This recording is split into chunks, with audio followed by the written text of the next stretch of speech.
All right, shalom, shalom. First and foremost, I would love to give all praises and honor and glory unto Yahweh, by Hashem, Yahweh Shai, Yahweh being the name of God, and Yahweh Shai being the name of Jesus Christ, right?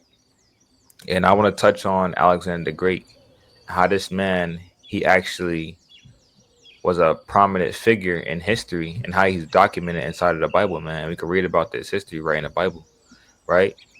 So I'm gonna touch on this article. I'm gonna kind of touch on a couple articles, and we're gonna get a couple of precepts, and just let the precept speak for itself. You know.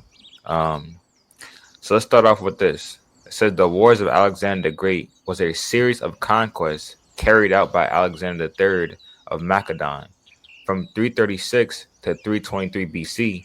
They began with battles against the Achaemenid Empire. Then, under the rule of Darius III, after Alexander's chain of victories, right? So Alexander, he had a chain of victories. And we're going to read about this right inside the Bible, man. Right? Continuing on. He began a campaign against local chieftains and warlords that stretched from Greece to as far as the region of Punjab and South Asia.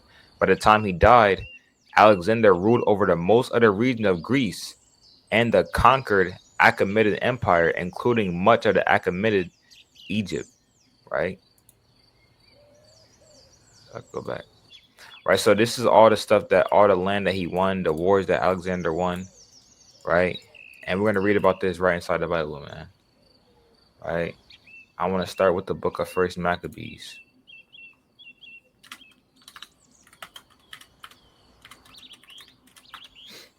Let's go to First Maccabees, chapter 1. Right?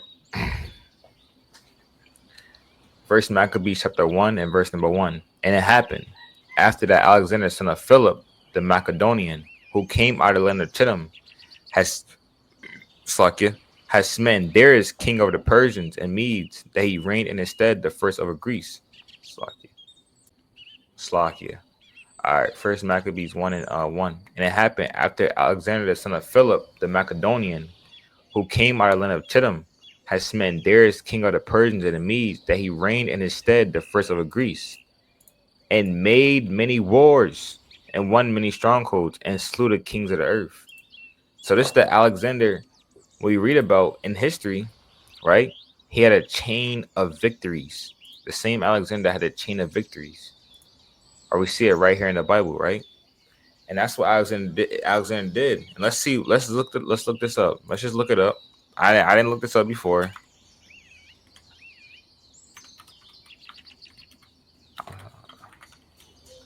Hold up. Hold on, let me look up. Where did Alexander the Great come from? Let's see if it gives that. This is Pella. All right.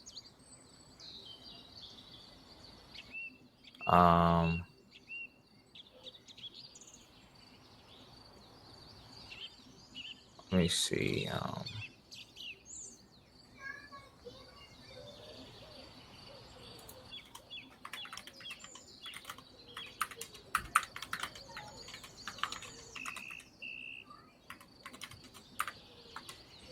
spelled that wrong. That came from Macedonia. Born in Pella. Right. I don't got it up here. We're gonna continue on though, right? Continuing on. It says verse number 2. I thought I was gonna actually say it. I believe I looked it up like a while ago and it said that he actually came out of Atlanta Chittim. But continuing on. And made many wars and won many strongholds and slew the kings of the earth. And that's what we have right here, man. Right? You really have this, that Alexander, he had a chain of victories, right? Continuing on. It says, and went through the ends of the earth and took spoils of many nations, and so much that the earth was quiet before him, whereupon he was exalted and his heart was lifted up. And that's what happened with Alexander. His heart was lifted up, and he won many wars, right? Alexander the Great, he won many wars. He took the world, the known world at the time, man.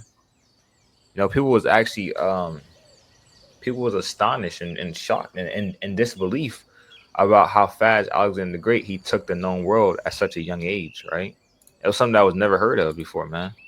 What he did, and this is all written in the Bible, man. It says, all right, and he gathered a mighty strong host and ruled over countries and nations and kings who became tributaries unto him. That's what Alexander the Great. Let's look this up. It says, how long did it take Alexander to the Great to conquer the world?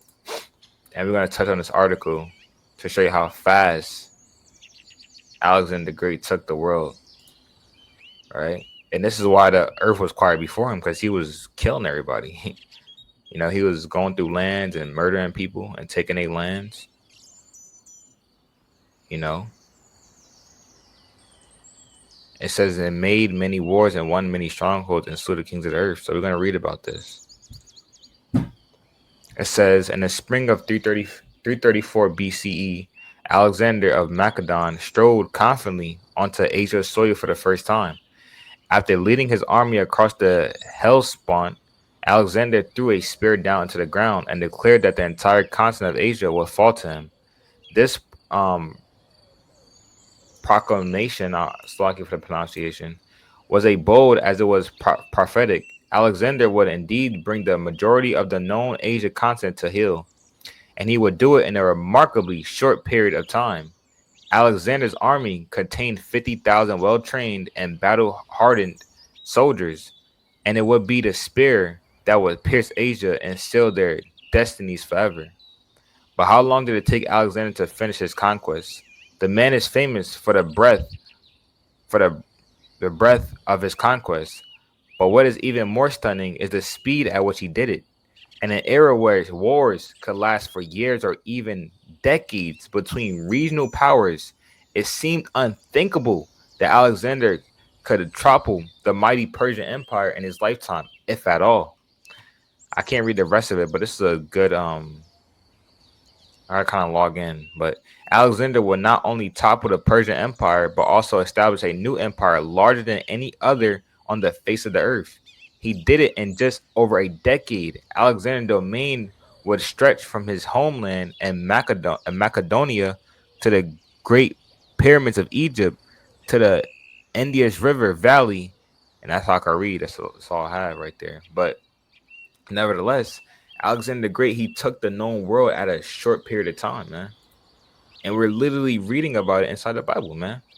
Right? And this is let's look up how long did it take Alexander the Great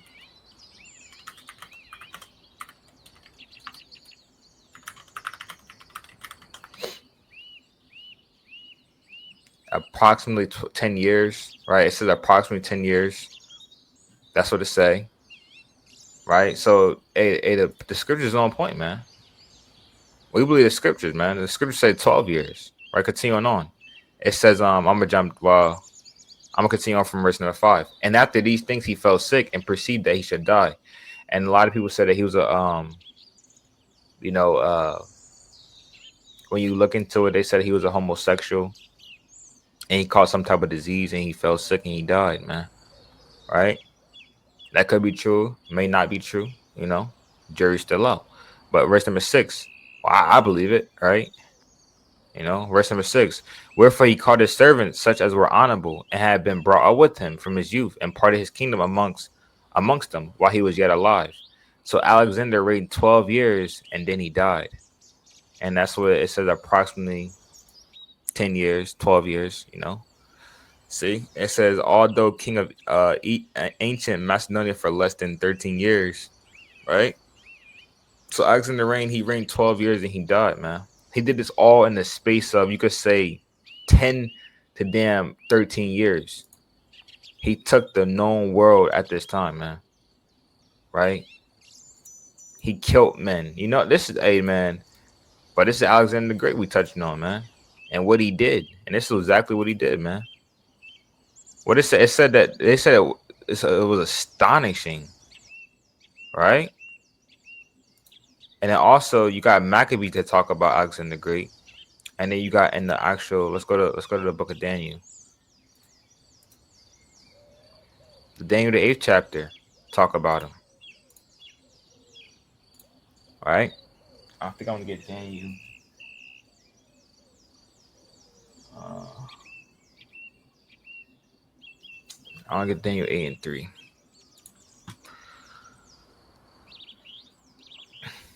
All right, Daniel 8:3. Then I lifted up my eyes and saw, and behold, there stood before the river a ram which had two horns, and the two horns were high, but one was higher than the other, and the higher came up last.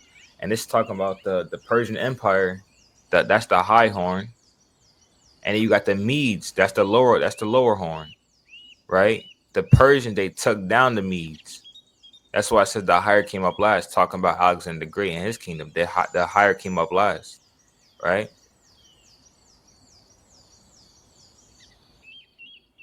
Slakia. It says, and there's and the two horns were high, but one was higher than the other. Right, the higher one was the Persian Empire. The lower one was the Medes Empire. Right, continuing on. Verse number 4.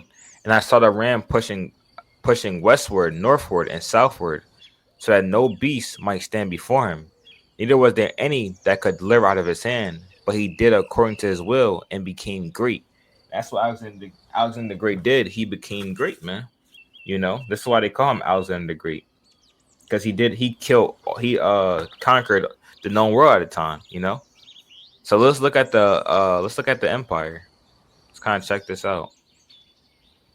Which one is it? And they said, you know, Google says 10 years. The Bible says 12 years. So around that time period, 10 to 12 years, he conquered all this, man. Just to show you the amount of bloodshed that the white man, you know, he's into, man. How much bloodshed you had to do to get this whole world, man. People are living in these lands. It's military damn campaign set up. And Alexander, he killed all of them, right? He killed every single one of them, right? So, let me get a precept in the book of Sirach. Let's go to the book of Sirach. Let's go to the book of Sirach. Is my mic on? Come on. Sirach 8.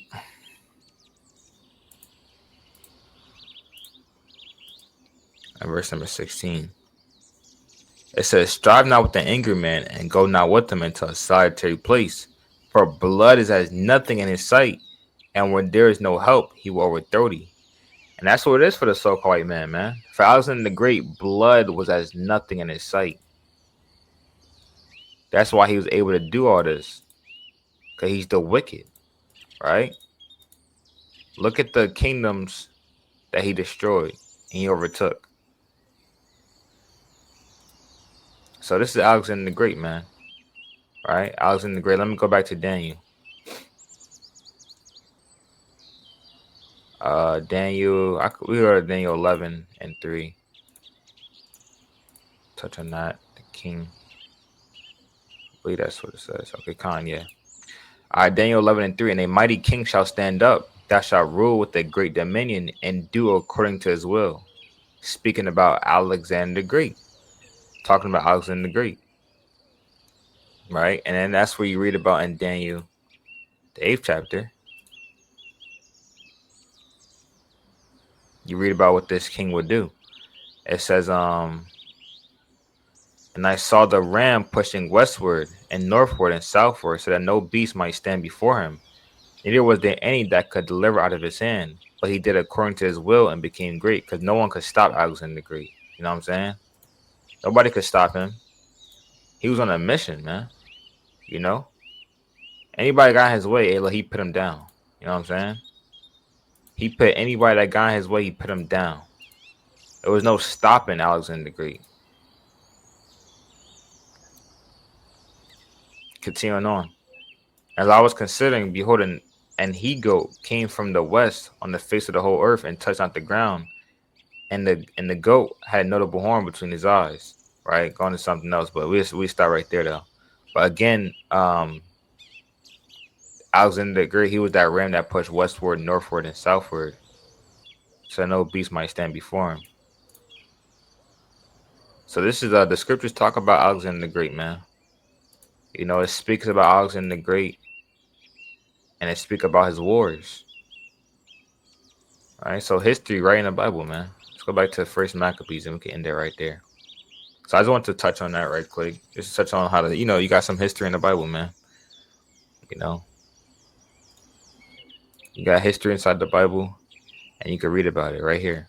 And it happened after Alexander, the son of Philip, the Macedonian, who came out of the land of Chittim, had smitten Darius, the king of the Persians and the Medes, that he reigned in his stead, the first over Greece, and made many wars and won many strongholds and slew the kings of the earth. And that's what Alexander the Great did. He slew the kings of the earth, and he won many strongholds. We just read about it, right? And he did it in roughly around 10 to 12 years. Let's read this last thing. The Achaemenid Empire, also known as the Persian Empire, was founded by Cyrus the Great in 550 BC and became one of the largest empires in history. And its height around 475 BC, it ruled over 44% of the world population, making it a significant power in the ancient Near East, alongside Babylonia and Lydia and Egypt. And he took down all these kingdoms too. The empire is notable for its effective governance, allowing a degree of autonomy to conquer the cultures through the semi-independent provinces called satrapies. Slacking for the pronunciation, man.